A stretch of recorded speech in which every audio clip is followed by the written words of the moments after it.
Nul n'est prophète en son pays, sauf Tim Merlier, le sprinter trentenaire est devenu champion d'Europe dimanche à Hasselt, un Euro que l'on va débriefer dans ce nouveau numéro de notre podcast vélo. On connaît nos classiques avec, pour m'accompagner, un petit nouveau dans notre podcast, mais un vieux de la vieille à la RTBF. Bonjour et bienvenue Kevin Papen. Bonjour Samuel.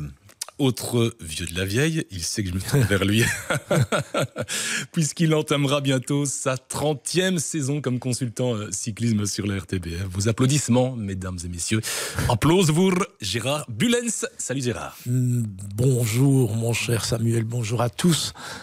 À propos des vieux de la vieille, on cherche le troisième pour faire cela avec José Decoeur. On vous l'a dit, oui, on avait cherché, on va refaire le film Les Vieux de la Vieille en tribune du commentateur cyclisme. Et donc, si vous avez une idée, n'hésitez pas, on est partant. Écoutez, Robert Chapat est décédé en France. Je cherche. Jean-Paul Olivier est toujours là. Oui. Donc, pour aller le récupérer chez nos confrères. Et j'ai France croisé Gérard Rolls il y a pas très Gérard longtemps. Rolls. Évidemment, vive le sport.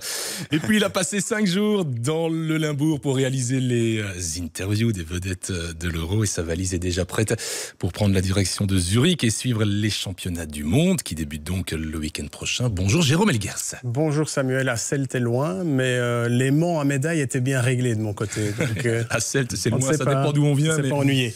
C'est effectivement relativement loin quand on vient du fin fond de la Wallonie. C'est parti. D'abord, le débriefing des championnats d'Europe. Donc, puis on jettera un coup d'œil sur les championnats du monde et plus particulièrement sur les chances, si elles sont grandes, les chances de médailles. Noir, jaune, rouge. Je le disais, nul n'est prophète en son pays et c'est pourtant chez nous que la Belgique a décroché son premier succès depuis l'introduction des élites au programme de l'Euro en 2016, même si jusque-là, on avait quand même décroché 5 médailles lors des 6 dernières éditions. Van Aert, 3e en 2018. Lampaert, 2e en 2019. Evenepoel, on l'a presque oublié cette médaille-là, 2e en 2021. Merlier, déjà 3e en 2022. Et Van Aert, 2e en 2023. Comme on le disait, Gérard, la semaine dernière, vu le niveau général belge, c'est une sorte d'incongruité de l'histoire qui réparait. Absolument, je pense que je continue à dire que le berceau du cyclisme se trouve en Belgique et par conséquent ne jamais avoir remporté ces championnats d'Europe au niveau des professionnels hommes, c'était certainement une grosse lacune. On aurait pu passer à côté parce qu'on a beaucoup discuté de la sélection de Sven Van Turnhout qu'on a vu d'ailleurs ensemble après l'épreuve. C'est malgré tout une réussite. Je pense qu'ils l'ont bien joué dans la finale. On aura sans doute l'occasion de reparler du sprint. Mais voilà, Merlier remplit la case, si l'on peut dire, et le problème est résolu. Alors, le tableau des médailles, dominé par les Pays-Bas, on n'était pas très loin des Pays-Bas, à quelques kilomètres. 11 médailles, dont 6 en or, dont les 3 courses en ligne féminine. Bravo, mesdames, version néerlandaise. Devant la Belgique, 5 médailles, dont 3 en or. Et l'Italie, 5 médailles, dont 2 en or. Et je vous rappelle, puisqu'on va surtout décortiquer cette course-là, le podium de dimanche dans l'épreuve élite, messieurs. Tim Merlier, devant Olaf Koy, qui était 3e l'an dernier, 2e cette année. On lui souhaite la médaille d'or l'an prochain. Et la surprise, Madis Mikkels, l'Estonien, sprint massif, mais moins massif, Kevin, qu'attendu. Le circuit et puis le rythme de la course aussi ont fait des dégâts. Effectivement, il y a eu la vitesse et puis le parcours avec ses côtes sur le tracé, les secteurs pavés. Ça a roulé très très vite dès le début. On l'a vu avec les premières escarmouches de la sélection polonaise. Cette échappée qui s'est formée assez tôt aussi dans cet Euro. Et ce rythme n'a pas vraiment baissé puisqu'on n'a jamais laissé une grande latitude à cette échappée. Il y avait une minute 30, un contrôle permanent du peloton. Et quasi 49 km/h de moyenne. Oui, voilà. On a frôlé en bout de course ces 49 km/h de moyenne. Ça n'a jamais arrêté. Et la répétition, l'enchaînement dans ce circuit limbourgeois a vraiment usé les organismes, ça a essoré le peloton et ils sont arrivés, je pense, à une petite quarantaine de coureurs pour se disputer ce sprint qui n'était pas vraiment massif. Mais les meilleurs sprinteurs étaient là. Les meilleurs étaient là, pas de sprinteurs piégés. Il y avait Christophe, il y avait Merlier, il y avait Philipsen, il y avait ce Jonathan Milan très très attendu, un petit peu enfermé dans le sprint, mais finalement ce sont les Belges, ces 2 trains belges qui se sont montrés et celui en particulier de Tim Merlier qui a été le plus rapide pour aller chercher ce maillot étoilé de champion d'Europe. Merci à Van der Poel et à Pedersen d'avoir animé la course aussi vite, parce que Mathieu, je pense que la première fois où il accélère, on est déjà à plus de 100 km de l'arrivée. En fait, c'est lui qui avait vraiment les clés de cette course offensive dans sa musette. Il a pointé il y a une semaine comme le dynamiteur de service en l'absence de Van Aert et il a assumé son rôle, mais on n'est pas surpris. D'ailleurs, un petit mot sur le règlement. Gérard, je me tourne vers vous puisque vous maîtrisez tous les règlements.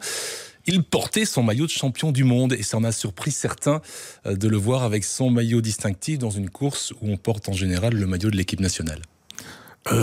Non, je pense que ça ne doit pas surprendre, mais ça parce que le maillot de champion du monde, c'est au-dessus de tout. Au-dessus de la mêlée. Et certainement au-dessus des maillots continentaux et donc du maillot étoilé européen. Mais si on est champion de Belgique, si Delis avait participé à cet Euro, il n'aurait pas pu porter son maillot de champion de Belgique qui lui est en dessous. Voilà.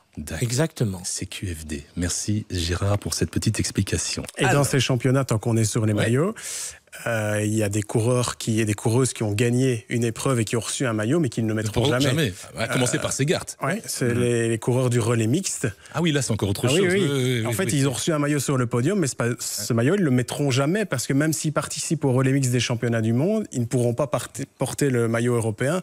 Donc ça, c'est assez cocasse, je trouve. On remet un maillot et il n'y a aucune chance, zéro chance qu'ils le portent un jour dans leur carrière. C'est toute la question, on ne va pas en faire débat ici, mais de la pertinence de ce type d'épreuve, puisqu'il y a dans la saison, si ce n'est au championnat du monde, d'autres possibilités de disputer. Mais il y avait une bonne vibe autour de ce relais mixte. Franchement, les Italiens... 6 équipes au départ chez les messieurs, c'est quand même pas un gros succès. Les Italiens étaient vraiment heureux. Du côté belge aussi, cette médaille a vraiment donné le sourire dans la délégation. Donc voilà. Donc ce maillot du relais mix, c'est juste un maillot pour la photo sur le podium et en souvenir dans la garde-robe. Et puis dans le cadre... la garde-robe, c'est sévère. Moi, si j'ai un maillot comme celui-là, je le mets sur ma cheminée. Attendez.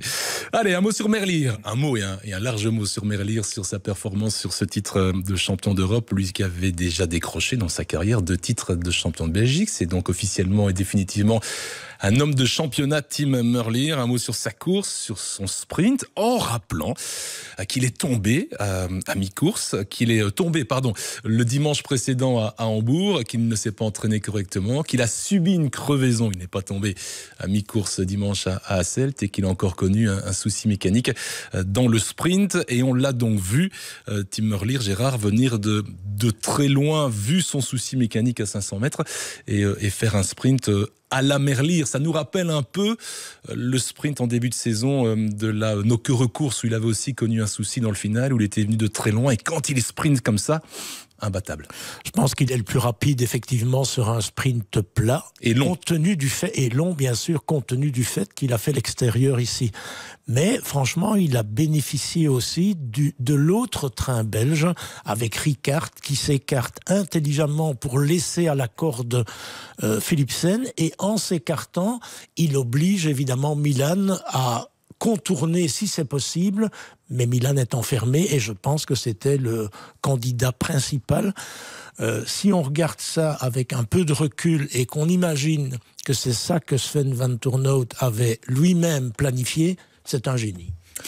Vous avez vu cette image de Merlier longtemps abrité derrière la voiture de l'équipe belge. C'est pas une image inédite, mais rapidement sur les réseaux sociaux, ça a jasé. Il faut le déclasser. Il est resté beaucoup trop longtemps derrière la voiture pour revenir après sa crevaison. Est-ce que ça vous a interpellé le temps passé par Merlier derrière la voiture de Sven Van Turnhout pour revenir? Alors j'ai passé 25 années dans la voiture. Pendant 25 ans, j'ai fait ça. J'ai fait ça très très régulièrement parce que les gens ne se rendent pas compte de l'effort qu'il faut faire si on est seul par rapport à un peloton et qu'on ne peut pas jouer entre les voitures pour ramener un coureur. C'est colossal. Et victime d'un ennui mécanique. Victime, évidemment, lâché à la pédale. Ce n'est pas quelqu'un qui, dans la Cipressa, s'est accroché à la voiture pour rentrer parce que il était très très loin, parce qu'il avait été gêné. Je parlais d'un Arnaud Démare. Non, je ne parle pas. Je ne vise personne. Mais moi, je le dis. Parce que dans la voiture, ce jour-là, c'était Marc Madio, qui est un ami et qui est un excellent directeur sportif. Et qui est aussi un filou. Et manager. Dans le cyclisme, si vous n'êtes pas le plus fort, pour gagner, il faut être filou. Et il n'y a pas que Merlier qui a fait ça dans la course. Non, il a gagné. Oui, mais dans une course cycliste, combien de coureurs font ça?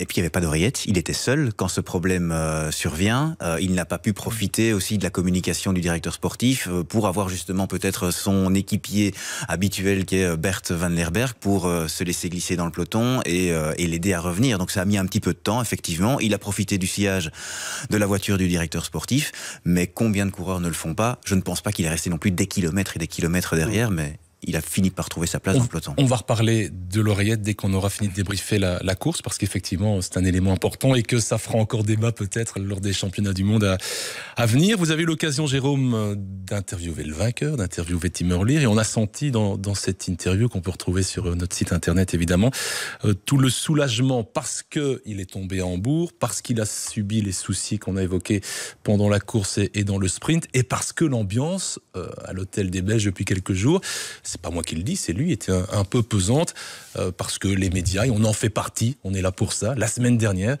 on en a parlé aussi, les médias ont mis en doute finalement cette sélection belge, 3 sprinteurs, comment ça va se passer, c'est tout ou rien. Ben, finalement, le titre il est là, et donc Van Tornout a fait le bon choix, et Merlier est finalement celui qui a été chercher ce maillot. Donc il y a un vrai soulagement dans son chef vu toutes ces circonstances. Dès la conférence de presse des coureurs le vendredi soir, il y a d'abord eu une question à Tim Merlier pour voir comment il allait après sa chute, et puis directement la question c'était de savoir ce que Tim et Jasper allaient faire. Est-ce que l'un allait pouvoir travailler pour l'autre?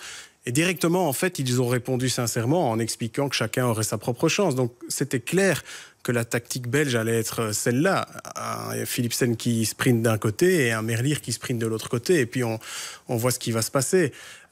Mais on a ressenti aussi que ces deux-là ne s'entendent pas et ne s'entendront sans doute jamais. Donc oui, ça devait être un soulagement pour lui. Il doit se dire aussi que la chance ou la malchance tourne. Finalement, je pense que Van Aert n'est pas tout à fait d'accord avec lui parce que lui, il attend toujours ce moment où la malchance va tourner en chance. Mais ouais, et il avait du mal à s'en remettre. Il n'en revenait pas, Merlier, franchement. Je pense qu'il ne s'attendait quand même pas à pouvoir sprinter pour la victoire, vu ces derniers jours de course qui étaient quand même très très compliqués. Oui, puis Sam, on dit souvent, le vainqueur a toujours raison. Bien sûr. Le sélectionneur aussi, le pari était risqué. Il a fini par gagner avec l'un de ses coureurs. C'est Tim Merlier qui s'est imposé donc dimanche. Ça a fait évidemment grincer peut-être un petit peu des dents Philipsen, qui échoue au pied du podium 4e. Mais quand on regarde aussi l'évolution et l'ensemble des résultats de Sven Van Tornout à la tête de la sélection belge, c'est un petit comparatif qu'on peut faire dans le football, mais un Didier Deschamps avait une sacrée chance. On a souvent parlé de cette patte de lapin. Je ne sais pas pour Sven Van Tornout, mais il a une sacrée chance aussi d'avoir décroché autant de médailles dans autant de grands championnats. Son successeur... Il a aussi une incroyable génération. Évidemment, il y a des grands coureurs, il y a du Remco, il y a du Van Aert. On a souvent été présents sur les podiums. On sait qu'il est en partance maintenant, Sven Van Tornout, mais son successeur, ce serait bien qu'il y ait cette passation de témoins, ce relais passé au niveau du brin de chance pour continuer à avoir ces mêmes médailles. 16 médailles, Gérard, chez les élites depuis son arrivée, Sven Van Tornout, dont 2 d'ailleurs via Tim Merlier, c'est pas mal, une 3e place à l'Euro et la médaille d'or dimanche. Un Van Tornout, parce que ce n'est pas si évident que cela, qui certes avait une génération incroyable sous la main, mais c'est parfois cela le plus compliqué aussi, c'est de gérer les égos. Et moi, ce qui m'impressionne sur cette course aussi, c'est d'avoir finalement mis un plan qui a fonctionné, d'avoir sans doute discuté avec tous les coureurs, et surtout Philipsen et Merlier, de leur dire vous aurez chacun votre chance, je vous rassure. On a vu Rickaert, Meus s'occuper de Philipsen. On a vu évidemment Van Lerberg s'occuper dans le sprint de Merlier. Le message est bien passé. Il a cette qualité-là sans doute, et vous le connaissez très bien et mieux que nous, de savoir, alors qu'il n'a pas une grande carrière, qu'il n'a pas un grand charisme non plus, de savoir faire passer un message. Il n'a pas une grande carrière parce que après son titre de champion du monde chez les juniors en cyclocross, il est passé très très vite chez Quick-Step à l'époque, et puis il s'est cantonné un peu en équipier, en porteur de valise, il faut bien le dire, pour Sven Nys. Je pense qu'il aurait fait une toute autre carrière s'il s'était branché sur lui-même, s'il avait fait ça. Maintenant, mais sa personnalité... Sa personnalité, c'est un garçon qui est très très aimable. Au-delà de ça, c'est un garçon qui sait communiquer. Quand il y avait quelque chose qui lui manquait dans le cadre de l'équipe chez nous, où il est resté 5 ans, il savait téléphoner, il savait poser la question, toujours de façon justement très aimable. Et je pense, pour travailler sur une autre chaîne avec Serge Pauwels, qui est son adjoint, ce que Serge dit de lui, c'est que justement, il n'a pas peur de téléphoner, de prendre contact avec les coureurs qui ne sont pas sélectionnés pour leur expliquer la sélection. Un cas, Arnaud Delis ici, qui avait très très bien compris, ça l'arrangeait peut-être aussi d'aller au Canada, ça c'est une autre histoire, mais voilà, je pense que c'est sa vraie qualité, ça n'a pas échappé à certaines grandes équipes, et donc il va quitter... ce serait merveilleux qu'il décroche encore une médaille d'or, évidemment en Suisse, d'ici 2 semaines, mais il va quitter pour d'autres aventures, et je suis persuadé que, où qu'il aille, je le dis avec un sourire, parce que je ne vous révélerai pas où il va réussir. Mon petit doigt, mais j'en ai un plus petit que l'autre d'ailleurs, ceux qui me connaissent le savent très bien, alors, me dit que vous le savez vraiment. Je vais me concentrer sur la caméra et vous dire qu'il y a des choses par respect pour le garçon, et on était ensemble quand il quittait la mix zone. Je sais, mais je... Mais il part pour un beau projet. Mais je ne dis pas... Il part pour un très beau projet dans lequel, je pense, il va apporter un plus et s'exprimer aussi. Merci et beaucoup, grand mérite finalement à sa tactique. On a beaucoup débattu de cette tactique où on se disait il y a moyen de faire ça, il y a moyen de faire ça. Et en fait, c'est facile à dire par après, mais c'est tout simple. Je pense qu'il a téléphoné à Merlier en lui disant ben voilà, tu viens, mais tu n'auras qu'un équipier pour t'aider, Van Lerberg, et c'est ce qui s'est passé. Et l'équipe, elle était quand même fortement axée autour de Philipsen, qui lui avait un train quand même plus défini. Et on a bien compris que Teuns et Rex ont joué leur rôle aussi, De Klerk en début de course. Voilà, c'est limpide, mais c'est toujours facile à dire quand on a gagné, évidemment. En l'absence de Van Aert. Et là, je voudrais vous entendre sur l'absence de Van Aert, puisqu'il y a une semaine, on regrettait, mais là, personne n'est responsable, mais l'absence de Van Aert et de son rôle de dynamiteur aux côtés de Van Der Poel. On a vu que Van Der Poel, il a fait son job de dynamiteur en attaquant 4 fois, 5 fois, 6 fois, au moment où on n'a plus compté. L'absence de Van Aert n'a pas eu de conséquences côté belge.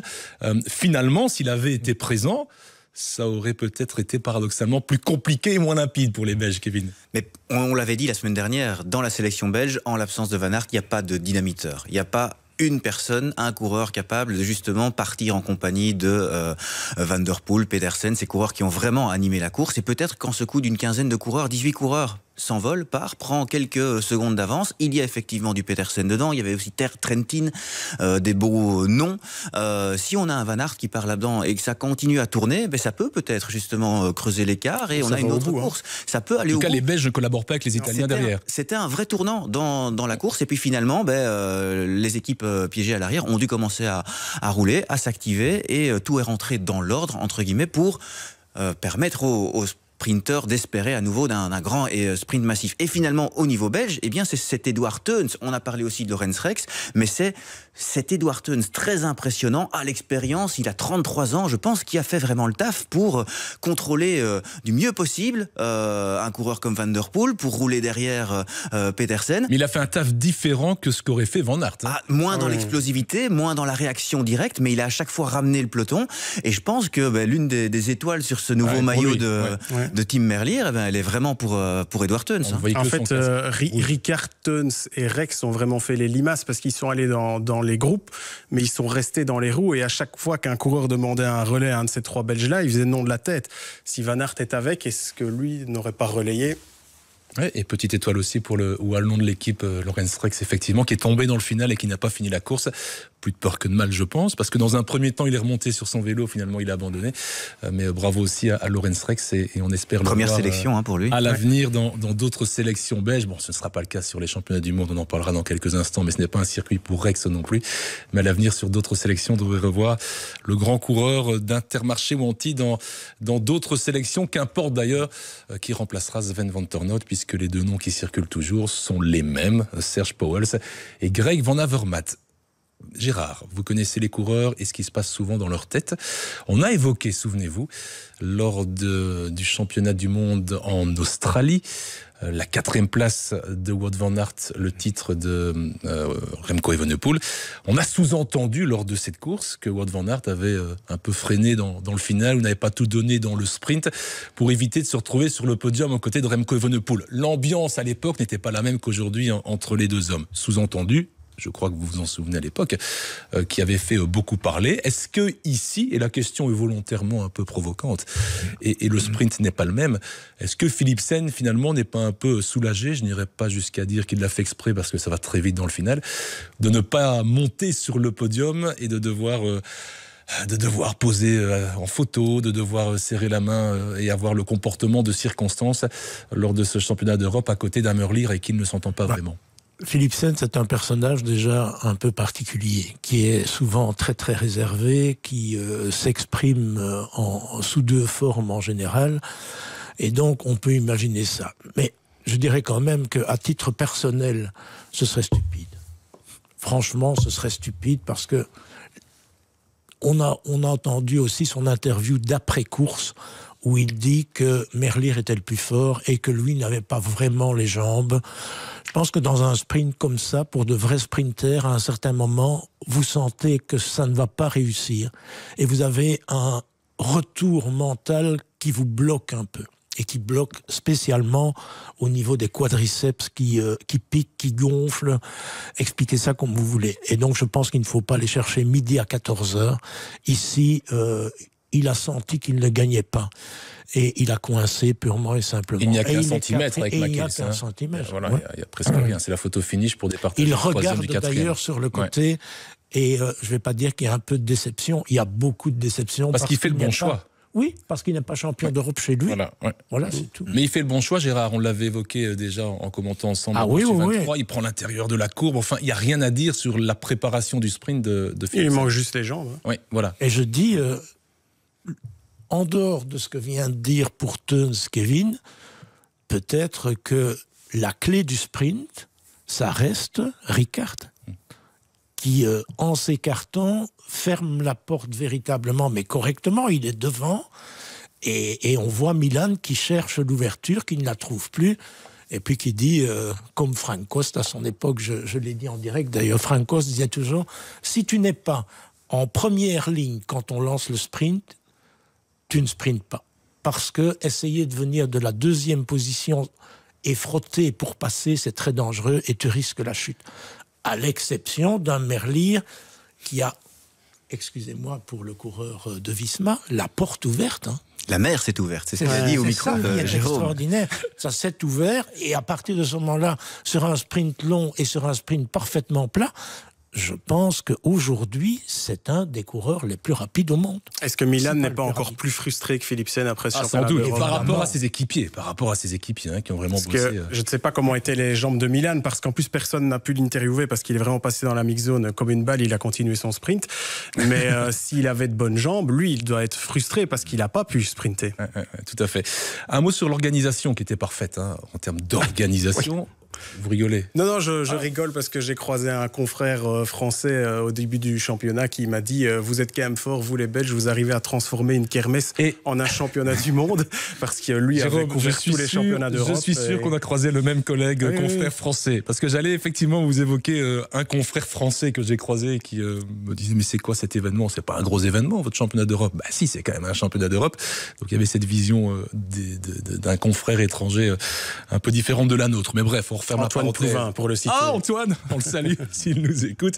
Évidemment, c'était une chouette conversation avec un garçon qui est sur pas mal de courses pendant la saison et qui a une vraie vision aussi du cyclisme actuel. Mais pour revenir sur l'organisation ici, on sait que la société Flanders Classic était à la tête de l'organisation. En termes d'organisation, rien à dire. On nous annonce 250 000 personnes sur les 5 jours. Mais sur les courses du mercredi, du jeudi, du vendredi et même un peu du samedi, il fallait se gratter pour voir les spectateurs. Il y en avait beaucoup plus le dimanche. On est au mois de septembre, ce n'est plus l'été, mais les championnats du monde à Louvain se déroulaient aussi au mois de septembre, il y avait énormément de monde. Mais donc, est-ce que cet Euro, et pour rejoindre les propos de notre confrère Antoine Plouvin, a l'image qu'il mérite? Est-ce que c'est un événement qui vraiment retentit sur la planète cyclisme?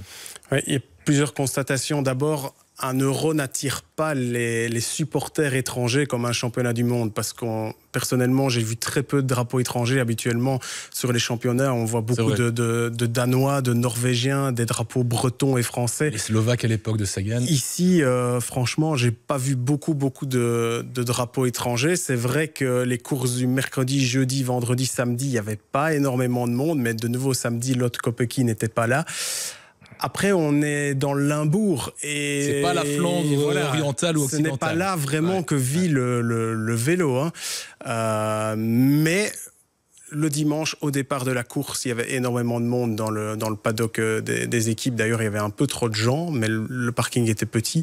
Et puis à l'arrivée, sur le podium, à l'arrivée, il y avait du monde. Mais par contre, peu de drapeaux ou de pancartes comme en Jasper ou de supporters de Jasper Philipsen. Ça m'a étonné. Je m'attendais à avoir un fan club, je m'attendais à avoir vraiment beaucoup de gens avec des pancartes Philipsen, mais j'en ai pas vu un seul en fait. Oui, donc, Meus aussi, qui est encore plus limbourgeois que Philipsen. J'ai pas vu de pancarte sur la ligne d'arrivée où je me trouvais avec Kevin et Gérard. Je sais que vous avez plus circulé que nous, mais c'était un peu la petite déception quelque part, Gérard, dans l'organisation, qui était, je le répète, si Thomas Van Den Spiegel, le patron de Flanders Classic, nous écoute, rien à dire sur l'organisation. Les gens qui sont venus, ils ont eu ce qu'ils voulaient. Hein. Il y avait une très belle fan zone, c'était parfait. Petite déception, oui, très belle musique. Au pays du vélo, voilà.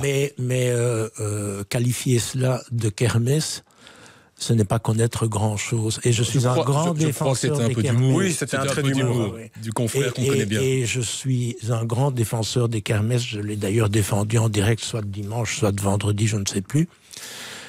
Mais on a eu toute une période où les championnats nationaux et les championnats du monde étaient de vraies kermesses. Pas avec un morceau en ligne. Avec un vrai circuit à effectuer 15, 16, 17 fois. Oui, moi, j'aimais bien. Absolument. Moi aussi. Personnellement, ça me manque un peu. Moi aussi. Ça me manque un peu.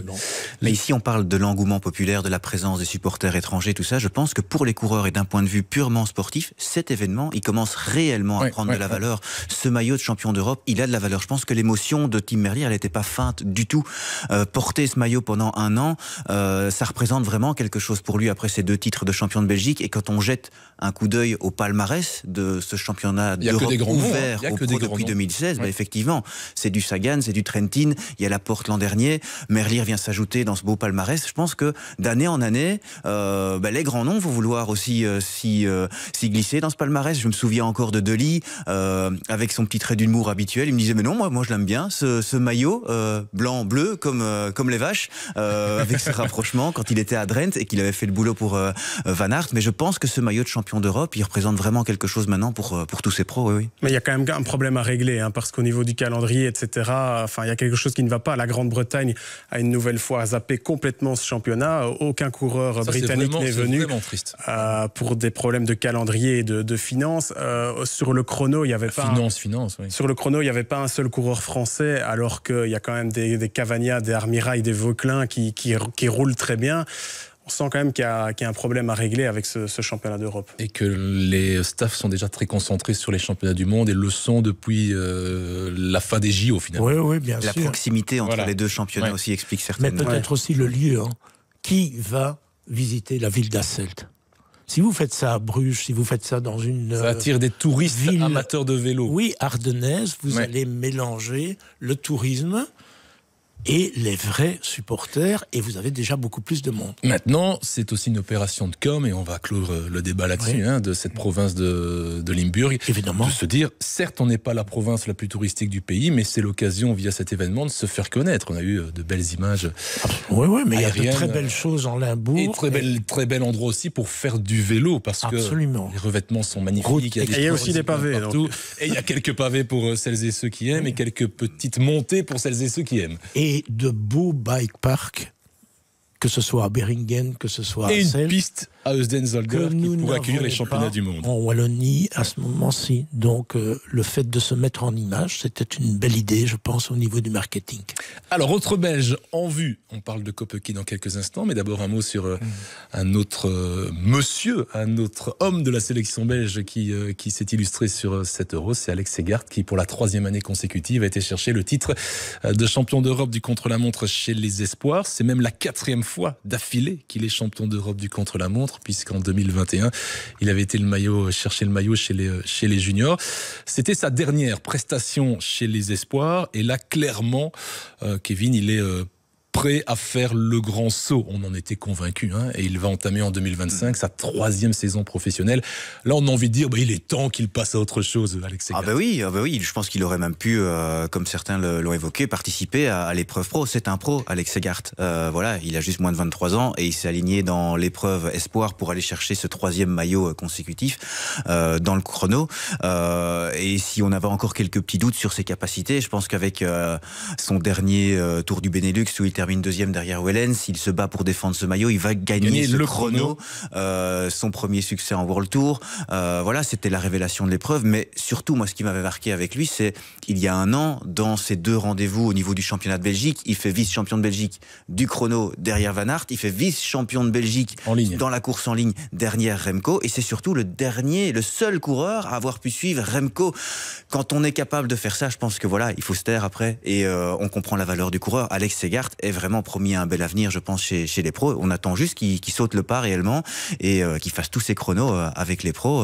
Bon, maintenant, il y a encore les mondiaux à Zurich dans la catégorie espoir, mais je pense qu'il peut nous réserver de très très belles surprises à l'avenir, Segart. Ouais. Alors, il y a une décision qui a été prise et actée il y a quelques jours.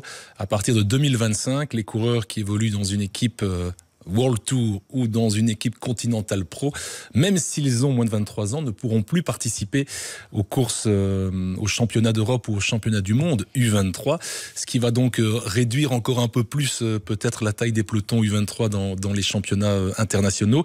Et c'est ce qui va aussi encore ouvrir à nouveau le débat de la pertinence de cette catégorie d'âge. On a déjà touché un mot de ce débat la semaine dernière. Avec cette décision, on avance vers quelque chose, mais est-ce que c'est la bonne direction?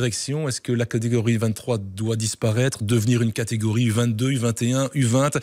Il y a en tout cas un vrai débat parce que cette catégorie va peut-être, ou est peut-être en train déjà de s'éteindre. Pour moi, c'est la mauvaise décision. Parce qu'empêcher un gars comme Segart de venir faire un Euro, un championnat du monde... Il pourra encore le faire l'année prochaine. Espoir, en fait, ça va juste dévaloriser la catégorie espoir. Pour moi, la bonne solution, c'est de revoir les âges, en fait. Parce que l'UCI se rend quand même bien compte qu'il y a de plus en plus de jeunes coureurs qui passent pro très tôt. Pourquoi ne pas mettre, au lieu de U23, U21, en fait, simplement. Voilà, je ne sais pas. GG. Débat qui vous intéresse beaucoup, je le sais. Oui, c'est un débat qui m'intéresse beaucoup dans la mesure où ce ne sont pas seulement les championnats d'Europe et les championnats du monde qui sont concernés, mais c'est le cyclisme, je vais dire, de tous les jours. Aujourd'hui, si vous avez, et j'en ai discuté avec un coureur hier soir, si vous avez un jeune qui est vraiment très très talentueux, qui a un grand moteur, qui réussit de beaux tests junior première année, l'année suivante, il se retrouve dans une World Tour équipe de développement. Si, malheureusement, on n'a pas cette réussite, avec les éléments que j'ai cités, aussi les résultats, mais que le gars a un peu de malchance, il n'a pas de résultats, eh bien, il ne passe plus. Il n'y a pas de deuxième chance. S'il a une maturité plus lente. Oui, il a une maturité plus lente, et petit à petit, il va s'essouffler, il va être dégoûté du vélo, parce qu'il y a de vrais talents qui passent à côté d'une carrière parce qu'ils n'ont pas pu passer dans une équipe de développement ou dans une équipe professionnelle. Il y a là un vrai problème parce qu'ils sont récupérés au mieux dans une équipe continentale, mais qui n'est pas une équipe développement. Je pense à Tarteletto. Et là, les vrais qui restent passionnés, qui restent motivés, continue, je vais dire, à vie, jusque 34, 35 ans, éventuellement. Mais ils gagnent, pour ainsi dire, rien, en fait. Ils sont encadrés et ils ne peuvent pas faire carrière. Raison pour laquelle j'aime les kermesses. Parce qu'à l'époque des kermesses et à mon époque, il y avait des équipes de 8 et de 10 coureurs. Et je trouve qu'on devrait recréer cet aspect d'une équipe purement nationale qui ne ferait que des épreuves nationales et donner au deuxième niveau, et je peux vous citer des deuxièmes niveaux, Johnny Denult, Yann Bogart, qui est malheureusement décédé il n'y a pas tellement longtemps, Fonske de Bâle, je peux en citer 50, qui ont fait une belle carrière de professionnels, qui ont gagné leur vie sans pour cela aller faire des courses internationales. La seule différence, c'est que si vous avez des équipes comme cela, elles ne sont pas inscrites à l'UCI et elles ne payent pas de cotisation à l'UCI. Raison pour laquelle on a démoli les kermesses. Mais je le disais, si vous regardez, vous faites la comparaison entre deux épreuves qui, il y a 15 ans d'ici, étaient toujours des kermesses. Gullegem, notre fameux notaire que tout le monde connaît, qui a continué, qui s'est investi dans ces kermesses, qui paye les équipes au départ, qui paye un peu plus aux coureurs de renom. Il y a beaucoup de monde, c'est un mardi, il peut pleuvoir, il peut y avoir du soleil, c'est noir de monde.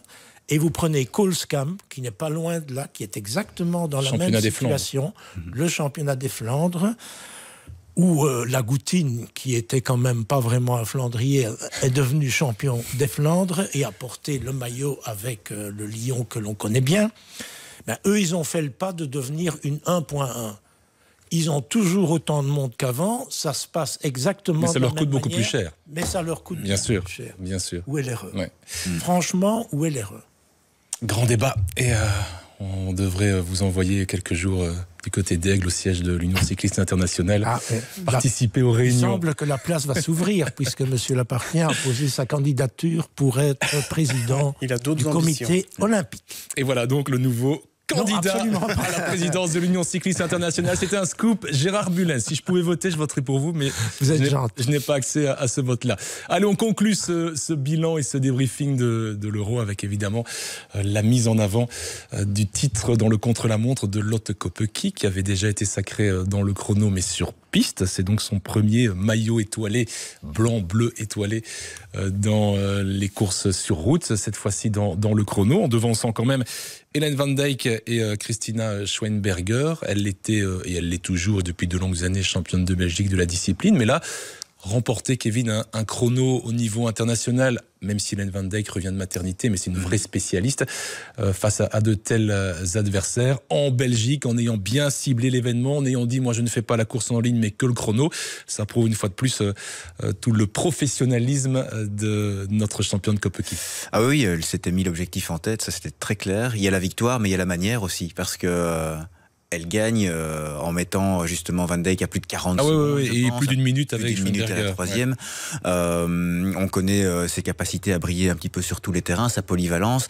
Mais il y avait, je pense, aussi un gros sentiment de frustration chez Lotte Kopecky après les championnats, les Jeux Olympiques, où il y a eu cette chute, des conditions qui... l'ont amené à avoir ce billet de parterre. Elle termine malgré tout 6e. Mais je pense que ce jour-là, à Paris, une médaille. Il y avait cette sensation, ce sentiment de pouvoir à aller chercher une médaille. Je dis pas qu'elle aurait été championne olympique, mais la chute a évidemment remis en cause son résultat du jour, et énorme sentiment de frustration pour elle. Et elle s'est consolée avec un très très beau maillot de championne d'Europe, ici en Belgique, à Hasselt, devant le public belge. Et voilà, maintenant il y a ce maillot arc-en-ciel qu'elle va vouloir défendre à Zurich, mais c'est effectivement la cycliste numéro 1 pour la Belgique au niveau mondial. Il y a toujours cette petite particularité chez elle, cette pointe de timidité dans sa personnalité. On parlait de Philipsen aussi tout à l'heure. C'est peut-être le petit bémol chez Lotte Kopecky, qui a du mal un petit peu à s'ouvrir au niveau médiatique, mais sur un vélo, elle brille évidemment sur tous les terrains. Mais souvenez-vous, avant le Tour de France, dans l'un de nos podcasts avec Cyril Saugrin, Cyril évoquait le plaisir ou le manque de plaisir peut-être que prend Lotte Kopecky sur son vélo. Et Jérôme, on a eu l'impression... sur ce chrono et sur les interviews et sur le podium, qu'on avait là une Lotte Kopecky épanouie, souriante, heureuse d'avoir été chercher ce maillot. Et du plaisir ici, en tout cas, dans la préparation du chrono et le jour J, elle semble en avoir pris. Ah, quelle différence. Moi, j'étais au championnat de Belgique où elle a remporté le chrono. Il n'y a pas eu un seul sourire. La deuxième et la troisième étaient... plus contente que Kopecky, qui était pourtant la gagnante.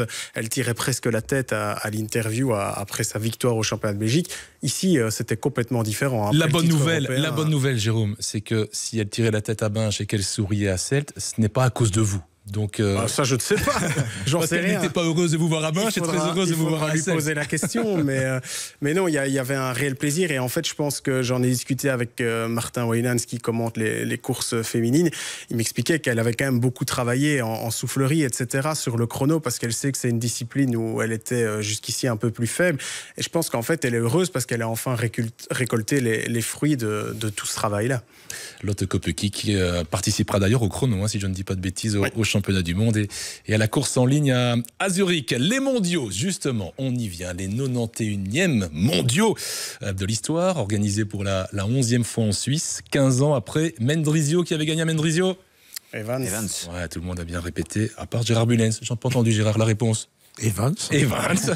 Du 21 au 29 septembre. 9 jours de course, puisqu'il y aura parallèlement au même endroit les épreuves de paracyclisme qui débutent samedi, chrono élite dimanche, chrono junior U23 mix relais lundi, mardi, mercredi, puis à partir de jeudi les courses en ligne avec en point d'orgue évidemment les élites dames, la remise en jeu du maillot de Lotte Kopecky le samedi 28 et les élites messieurs, la remise en jeu du maillot de Mathieu Van Der Poel le dimanche 29. Je vous rappelle la sélection belge messieurs: Evenepoel, Kampenaerts, Wellens, Stuyven, Benoît qui était en forme au Canada, Hermans de plus et Van Gils, on va bien parler de Van Gils aussi, qui était lui aussi bien en forme au Canada, et notamment sur le Grand Prix de Montréal. Le parcours sera compliqué du côté de Zurich pour les élites messieurs, 273 km 900. 15 ascensions avec de jolis pourcentages, 4500 mètres presque de dénivelé positif. Ce sera sans doute le mondial le plus difficile depuis 2018 à Innsbruck. Qui avait gagné à Innsbruck? Valverde. Je vois que j'ai des vrais spécialistes devant moi. Il a gagné, le buzzer on n'en a pas ici, mais il a gagné. Et les prochains championnats seront également difficiles. Rwanda en 2025, à Montréal justement sur le circuit du Grand Prix de Montréal en 2026 et en Haute-Savoie en 2027. D'abord, Gérard Bulens, puisque vous connaissez bien l'oiseau et son entourage, avez-vous des nouvelles de Remco Evenepoel en provenance d'Espagne où il s'entraîne du côté de Calpe? Je connais l'oiseau, effectivement, que je trouve très fort, qui vole très haut, et je n'ai aucune nouvelle. Dans la réalité, il est en Espagne, il est occupé à préparer ça. On a vu qu'au Tour de Grande-Bretagne, il était venu en équipier, ce qu'il a très très bien fait d'ailleurs, et que maintenant, il met la dernière pierre à sa préparation. Remarquons qu'il fera le contre-la-montre, évidemment, sa vraie spécialité, et la course en ligne, et que ce contre-la-montre est relativement plat. Ce qui peut-être, dans une certaine mesure, si on se souvient de la dernière étape du Tour de France, est avantageux pour Remco, mais ce qui peut être un désavantage aussi si M. Ganna s'est refait une santé, ou si M. Tarling ne fait pas une Tobias Foss. Parce qu'on n'a pas... Ouais, il est, à mon avis, intrinsèquement plus costaud que Tobias Foss. Oui. L'année où il a gagné, voilà. Il a surpris tout le monde. Quand Foss a gagné. Le premier. Et si Tarling vient à gagner ici, c'était Remco. Ouais, je me souviens de l'image. What? Foss. On a des nouvelles de Ganna, de Tarling, des sélections italiennes. J'ai été voir ce matin, donc on enregistre mardi, et il n'y a pas encore la sélection italienne ni la sélection britannique, mais j'imagine quand même qu'ils seront là sur un parcours plat pour des coureurs puissants. Si Ganna et Tarling ne viennent pas, alors il faut arrêter de faire des chronos. Ils ont zappé l'Euro, mais ils ne vont pas zapper les mondiaux à Zurich. Ce serait surprenant, évidemment. Mais qu'il soit là ou pas, Remco Evenepoel a toutes les cartes en main pour prolonger son règne dans le chrono. Pour moi, la clé, c'est vraiment l'état de fraîcheur et la capacité à retrouver un pic de forme, parce qu'on sait que sa saison a été très très longue. Elle a été marquée par la chute et son opération à l'épaule en début d'année. Il a dû construire une première condition pour aller chercher ce podium sur le Tour de France. Super, magnifique. Il a enchaîné avec son double titre olympique à Paris. La décompression était tout à fait normale après. On sait qu'il a repris, comme Gérard l'a dit, et de bonne manière au Tour de Grande-Bretagne, en prenant même son vélo de chrono pour faire les efforts. Il veut vraiment défendre ce maillot arc-en-ciel. Mais en si peu de temps, dans un calendrier très chargé, il faut voir s'il a la capacité de rebâtir une condition pour aller chercher un nouveau maillot arc-en-ciel. Ouais. Alors dans la course en ligne, on va se focaliser là-dessus. Il aura évidemment un paquet d'adversaires. Et si on s'arrête sur les deux courses du Canada, à Québec et à Montréal, on peut tirer quelques enseignements. Tadej Pogacar, qui a vraiment envie de devenir champion du monde, sera sans doute le rival numéro 1 de Remco Evenepoel, même si j'ai l'impression que Pogacar rester prenable ce week-end, mais quand il attaque, Gérard, il y a aussi peut-être dans le chef des adversaires, je peux vous faire réagir tout de suite, c'est une impression personnelle, une sorte de petit complexe, et donc quand Pogačar part, on n'essaye même plus d'aller derrière Pogačar. Il y avait 4 Visma, il n'y en a pas un qui a même tenté de le suivre, et sur le dernier tour, finalement l'écart avec Bilbao est resté le même. Donc je me dis que quand on s'appelle Pogačar, qu'on a le palmarès que le Slovène a, quand on attaque, aujourd'hui, en 2024, c'est un peu plus facile parce qu'il a justement la carrière qu'il a. Oui, c'est une par rapport aux adversaires. Mais quand Remco Evenepoel attaque, il n'y a personne qui réagit non plus. Même Donc, chose, il y a le même complexe. Même chose. Par contre, à la décharge de Tadej, il faisait relativement chaud et il n'aime pas cette chaleur. Voilà, et ça fait un peu une moins différence, chaud du côté de Zurich. Mais ceci étant dit, on a quand même vu déjà à Québec quelque chose de remarquable. Son attaque, et puis être repris et refaire le sprint et encore jouer un rôle dans le sprint. Il y a peu de coureurs qui sont capables de le faire. Pogačar, je le disais, Alaphilippe qui a rassuré ses supporters en terminant 3e à Montréal et qui pourrait entrer dans l'histoire, allez savoir, sur un concours de circonstances en allant chercher un 3e titre mondial. Bilbao, Woods, Mollema, Paules, etc., etc. On va assister à un championnat du monde avec beaucoup de densité, mais beaucoup de densité, Jérôme, derrière Pogačar et Evenepoel. Et Van der Poel. Ah ouais, non, il sera là. Je ne l'ai pas cité. Moi, ce qui m'a étonné ce week-end, voilà, effectivement, on a exactement la même remarque. Ouais. Exactement la même remarque, ce qui met en évidence encore un peu plus son mulet. Je referme la parenthèse avec un grand sourire. Mais il a perdu 2, 3, 4 kilos. Quand on est coureur pro et qu'on perd 4 kilos, c'est beaucoup, évidemment. Absolument. Il est très, très sec. Et donc, on a bien compris son objectif, c'est de pouvoir peser, en étant sec, sur ces championnats du monde. Il a en tout cas mis toutes les cartes de son côté en perdant du poids. Parce que sinon, le Van der Poel aux grosses cuisses de Paris-Roubaix ne peut pas gagner à Zurich. C'est pas le même profil de course. Il faut se décharger, entre guillemets, des quelques petits kilos superflus pour avaler ces plus de 4000 mètres, je pense, de dénivelé positif sur ce tracé qui sera long, usant. Donc oui, effectivement, parfois je me demande où ces coureurs pros vont chercher justement ces petits kilos à perdre, parce que quand on les voit déjà comme ça, ils semblent très très secs, mais effectivement, gros effort pour s'alléger avant ces mondiaux. Mais comme le dit Jérôme, je pense qu'effectivement le tenant du titre sera là dans ce rendez-vous. N'oubliez pas qu'il a déjà fait des placettes sur Liège-Bastogne-Liège. S'il se met ça en tête, il peut... Je vous sens convaincu, Jérôme. J'attends le prono. Oui. Non, je crois qu'il sera là et qu'il va jouer avec Evenepoel et Pogačar. Celui qui va manquer, c'est Vingegaard. Encore une fois, il ne sera pas là.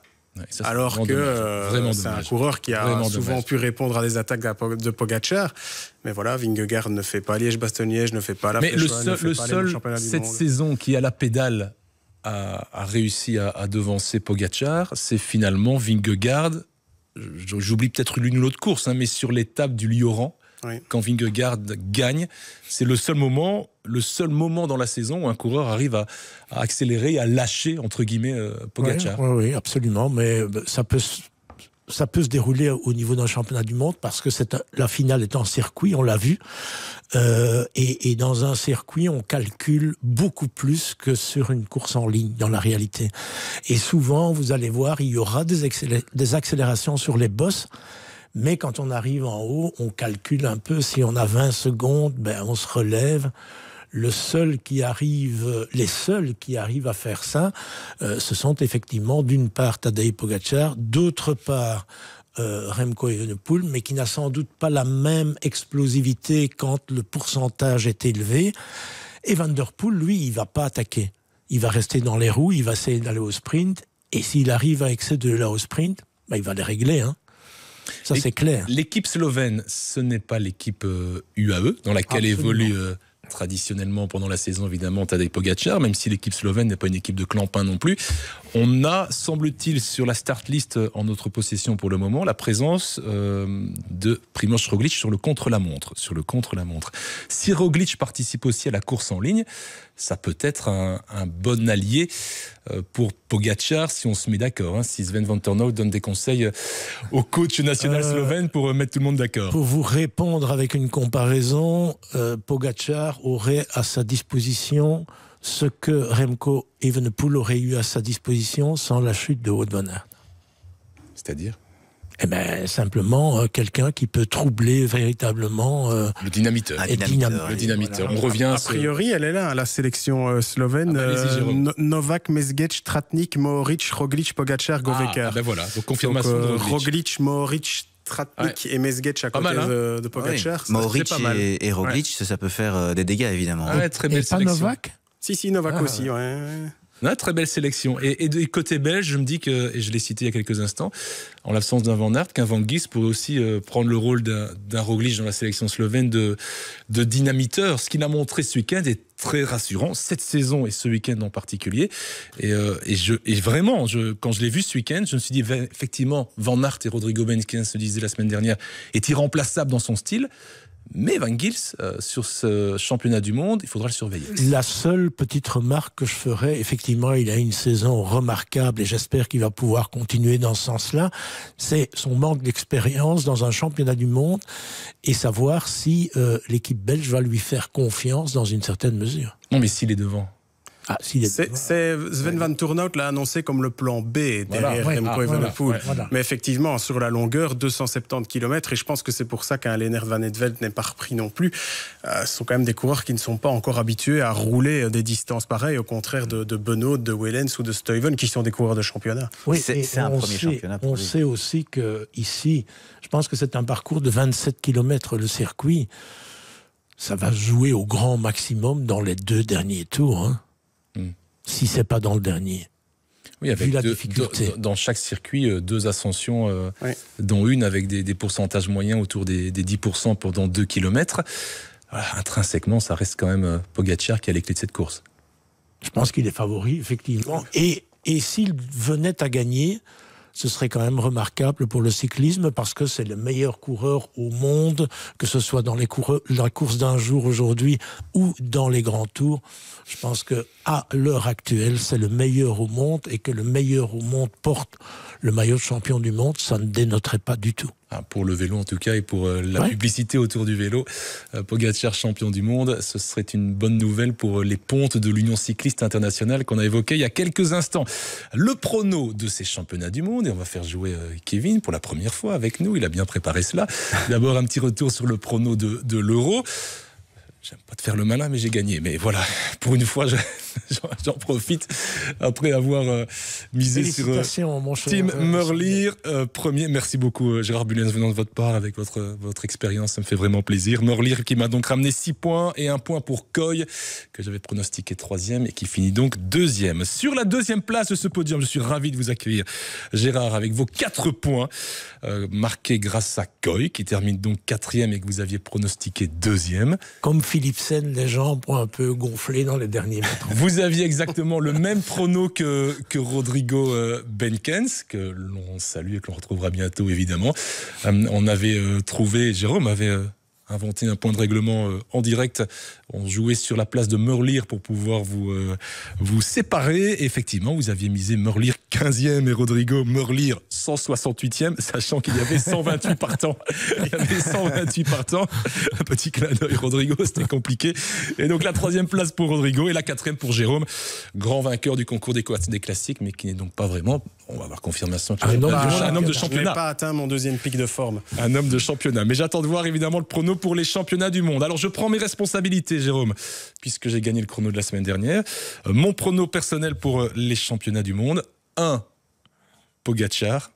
2, c'est peut-être pour ça que j'en ai parlé beaucoup, Van Gils, qui se retrouverait à l'avant et qui empêcherait donc Remco Evenepoel de rouler derrière. Et 3, parce que je l'aime beaucoup, on le sait, et parce qu'il m'a rassuré sur Montréal et parce qu'il le mériterait, Julien Alaphilippe. Pogačar, Van Gils, Alaphilippe. Gérard, c'est à vous.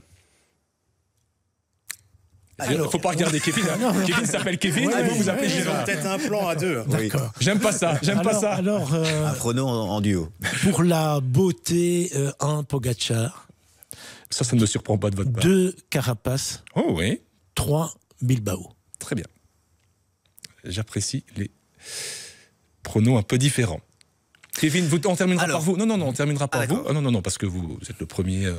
Vous nous rejoignez. Vous avez le droit d'écouter un peu ce que disent les autres. Voilà. Je pensais qu'il devait commencer. Non, ça aurait été vraiment très vache.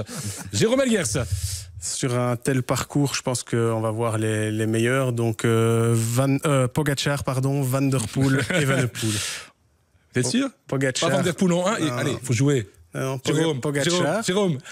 Pogačar, Van Der Poel et Evenepoel. Et en 4, Skelmose. Pour nous départager, voilà. Mais il n'y a pas de raison. Allez, je note même le 4, on ne sait jamais si ça venait à fonctionner. Et donc, Kevin? Et donc, Pogačar pour sa saison, pour le Giro, pour le Tour et la forme qu'il affiche encore maintenant. Et je vous interromps, s'il est champion du monde, 2 coureurs seulement dans l'histoire ont réussi le triplé Giro, Tour de France, championnat du monde la même saison. Eddy Merckx, comme d'habitude. Et, si je vous colle, ce serait bien. Enfin. Dites-nous. Enfin. Un Italien? Non. Un Français. Un Irlandais. Un Néerlandais? Un Irlandais. Irlande. Kelly? Non. Roche. Stéphane Roche, 1987. Voilà pour le petit clin d'œil historique. Pogačar en 1. Donc Pogačar. Hirschi parce que c'est à domicile et qui vole en ce moment. Bien vu. Et Evenepoel parce que je me dis que ça pourrait être aussi une belle manière de ponctuer une saison XXL pour le Belge. Magnifique. Il faudra se retrouver dans 2 semaines pour faire le débrief. Hirschi qui d'ailleurs va changer de crèmerie l'hiver prochain puisqu'il va rejoindre Tudor au même titre que Julien Alaphilippe. Il y aura une belle équipe du côté de Tudor la saison prochaine et on ne serait pas surpris de voir l'équipe de Fabian Cancellara sélectionnée notamment pour le Tour de France. On va terminer ce podcast par un petit retour sur les courses canadiennes. On les a déjà évoquées, mais sous le prisme d'Arnaud Delis, qui remettait son titre en jeu à Québec, où il a finalement échoué à la 13e place et il a abandonné à Montréal. Bilan donc, je mets des guillemets, on va voir ce que nos consultants autour de la table en pensent. Bilan un peu mitigé avec un Arnaud Delis qui est très fier finalement. Il était aux interviews d'avoir osé regarder Tadej Pogačar dans les yeux dans les yeux, d'avoir été le chercher lorsqu'il a attaqué. Mais finalement, même s'il est très fier, Jérôme, d'avoir fait arme égale quelque part avec Pogačar, c'est pour échouer à la 13e place. Ouais, mais imaginez le bonheur. Enfin, je sais pas, je suis coureur. Tout à fait, mais et on se dit, je tiens sa roue, je tiens sa roue. Alors, ce qui est surprenant, c'est qu'il y avait un moment, je crois, à 2 km de l'arrivée, 3 coureurs loto avec Pogačar, avec quelques secondes d'avance sur le peloton, et puis finalement, le peloton revient. Alors, moi, j'ai juste vu un résumé de la course, parce que comme j'étais à l'Euro, j'ai pas pu suivre les courses canadiennes, mais voilà, on ne montre pas dans le résumé ce qui se passe entre le 2e kilomètre et l'arrivée, mais là, on se dit quand même, quand ils sont 3 avec Pogačar, soit ils font 2 et 3 derrière Pogačar, soit c'est un loto qui gagne. Donc là, ils ont dû avoir des regrets. Mais moi, je me mets à la place d'Arnaud Delis, qui est quand même encore très jeune et qui a toute une carrière devant lui. Pouvoir aller comme ça derrière dans la route Pogačar sur une côte, ça doit quand même... Et ils se sont salués à la fin de la course. Et on a vu effectivement dans les yeux, même s'il avait des lunettes, mais on l'a suspecté dans les yeux de Pogačar, beaucoup de respect par rapport à Arnaud Delis. Donc sur ce coup-là, il a marqué des points par rapport à Pogačar. En revanche, la 13e place, l'abandon, on est là aussi pour gagner et ramener des points et ramener des victoires à son employeur. Oui, comme on était très occupé aussi jusque dimanche, je ne sais pas pour quelle raison il aurait abandonné à Montréal, mais l'épreuve de Québec doit être plus que satisfaisante pour lui. Maintenant, on connaît, c'est beaucoup plus qu'un sprinter pur et simple, ce n'est pas du tout un merlire, c'est quelqu'un qui doit pouvoir gagner des courses pavées, et donc le fait d'avoir pu suivre Tadej Pogačar, c'est déjà très très positif. Maintenant, peut-être qu'il n'a pas encore à son jeune âge les mêmes ressources, et je pense aussi qu'il ne faut jamais oublier ce qui s'est passé en début de saison avec cette fameuse maladie de Lyme, avec peut-être aussi une approche de la saison en altitude qui ne lui convenait pas directement. Je pense que sa saison est réussie. Il a le maillot national et ça couvre tout, en fait. Et quoi de plus beau, peut-être, Kevin, de le voir gagner avec le maillot de champion de Belgique mercredi au sommet de la citadelle de Namur sur le Grand Prix de Wallonie. Sur les routes, effectivement, du Grand Prix de Wallonie. Mais pour revenir justement aux prestations d'Arnaud Delis au Canada, c'est aussi comme ça qu'on apprend. Et il se fait plaisir. Et réagir comme ça en bondissant dans la roue de Pogačar, ça lui permet aussi de voir où il en est à l'heure actuelle dans sa carrière, de voir où sont ses limites par rapport à un énorme champion comme Pogačar, mais bondir comme ça dans la roue, dans une bosse, faire cet effort-là. Et ben voilà, on voit où ça mène. On sait qu'il roule à l'instinct aussi, hein. Arnaud, c'est dans son tempérament. Et voilà, il a essayé, mais il va dormir dessus, il va repartir avec ses grosses guiboles pour peut-être effectivement s'imposer au sommet de la Citadelle mercredi. Il y aura encore d'autres courses dans la fin de saison, mais oui, c'est du Arnaud Delis tout craché, je trouve, de partir comme ça. Un sacré plateau aussi. Sur les courses canadiennes ici, le plateau était plus relevé que l'année dernière où il avait gagné. Pas mal de favoris du championnat du monde sortiront de la Vuelta, mais aussi de ces courses canadiennes. Un mot spécifique sur ce Grand Prix de Wallonie, Gérard, et sur les capacités d'Arnaud Delis à aller s'y imposer. Ce final correspond particulièrement aux qualités d'Arnaud Delis. Écoutez, je l'ai vu il y a 2 ans monter le Capelmur à Gramont avec son grand braquet. Si vous pouvez faire ça, la Citadelle, c'est jamais qu'un apéritif. Hein. En plus, il a la pointe de vitesse s'il y a quelques coureurs avec lui. Je vois pas très bien pourquoi il ne pourrait pas gagner le Grand Prix de Wallonie. Il y a juste la gestion peut-être, ce ne sera pas le seul au départ, hein, mais du décalage horaire avec le Canada. Oui. Mais à une autre époque, parfois les coureurs sortaient le soir et roulaient le lendemain et gagnaient des courses. Donc je ne vois pas pourquoi ils ne pourraient pas réussir ça. Ça peut être perturbant. Voilà. Il est jeune. Il est jeune. Voilà, ce serait plus difficile pour vous. Pour moi. sans doute. Avant de se quitter, il y a une spécificité que je voulais évoquer avec vous des championnats internationaux, que ce soit le championnat d'Europe ou le championnat du monde. Et on l'a évoqué en tout début d'enregistrement, Kevin. C'est l'absence d'oreillettes. On l'a évoqué avec Tim Hurley au moment de sa crevaison, ne sachant trop où il était. On se souvient sur les Jeux Olympiques, sur le final des Jeux Olympiques, d'Aremco Evenepoel tout en panique au moment de sa crevaison, alors qu'il avait encore un beau gap d'avance sur Madouas. On continue, Jérôme, d'être fan de ces courses sans oreillettes 1 ou 2 fois par an, ou pas? J'arrive pas à me positionner, moi, dans ce débat-là. À la limite, je me demande si je ne serais pas favorable à une oreillette contrôlée, une oreillette uniquement pour donner des indications sur le parcours, les endroits assez dangereux, etc. Mais où le directeur sportif ne pourrait plus parler. Peut-être une oreillette où uniquement la personne qui gère Radio Tour peut parler aux coureurs en disant « Attention, on aborde... » Parce que moi, il y a quand même un aspect tactique et instinct du vélo qui commence tout doucement à me manquer. Alors c'est vrai qu'on a de la chance, il y a des coureurs comme Pogačar et Van der Poel qui font exploser la course très tôt, mais on assiste parfois aussi à un sport robotisé où on a l'impression que les équipiers sont là, ok, toi tu roules, top, allez, maintenant c'est à ton tour de rouler, paf, il y en a un autre qui arrive, et c'est aussi dû au compteur, au compteur GPS avec la puissance. Je pense que l'oreillette, elle doit encore être là, mais il y a moyen d'en faire autre chose en fait et de l'utiliser différemment. Oui, ce qui a manqué sans oreillette ce week-end, c'était les écarts, par exemple. On a vu les coureurs s'inquiéter. Je ne vais pas dire que certains directeurs sportifs n'étaient pas au courant, parce qu'on a vu Veuclair venir à l'avant. J'ai toujours pas compris quelle était la tactique des Français de faire rouler devant et derrière. Ouais. C'est une habitude espagnole. Les Movistar font ça régulièrement, mais je ne sais pas s'ils se comprennent entre eux. Donc... Cavagna roule chez Movistar. C'est peut-être une explication. Mais effectivement, je pense que ce que Jérôme dit est la bonne solution pour l'oreillette. Il faut que les directeurs sportifs soient privés de contact direct avec les coureurs. Si le coureur veut un contact avec son directeur sportif, quelqu'un de l'équipe ou lui-même doit aller à la voiture. Par contre, donner les écarts, signaler aussi, parce que c'est important pour les coureurs, il y a une échappée, qui est dans l'échappée, parce qu'on n'a pas toujours l'occasion, quand on est au sein du peloton, de voir qui est sorti. Ça, ce sont des éléments importants. Et puis, le plus important, venant de Radio Tour, ce sont évidemment des dangers qui peuvent survenir sur la route que l'on ne voit pas quand on regarde tous les sites qui montrent la route, parce que vous pouvez avoir une voiture qui sort en dernière minute, qui est mal garée, etc. Et ça, en relais avec la voiture qui est devant, Radio Tour peut le signaler, et ça, le coureur doit le savoir. Donc, l'utilisation de l'oreillette, il faut vivre avec son temps, mais de façon un peu adaptée peut-être à l'avenir. Le rôle du directeur sportif dans tout ça fausse la course et robotise le coureur, comme l'a dit Jérôme. Mais l'instinct est éteint. Quand il faut boire, quand il est dans une phase où, au niveau cardiaque, il faut quand même faire attention parce que tu es à la limite, on va descendre, Waregem, on va descendre, on va tourner à droite dans un petit boyau, vous devez être devant, et tout le monde roule à 85 à l'heure, et il se passe ce qui s'est passé. Oui. Conserver l'oreillette, oui, dans une dimension sécurité, pardon. Ne cassez pas le matériel, vous venez une fois, vous cassez tout, Kevin. Oui, on va le garder encore pour les prochaines fois. Mais oui, pour la dimension sécurité, ça me semble essentiel.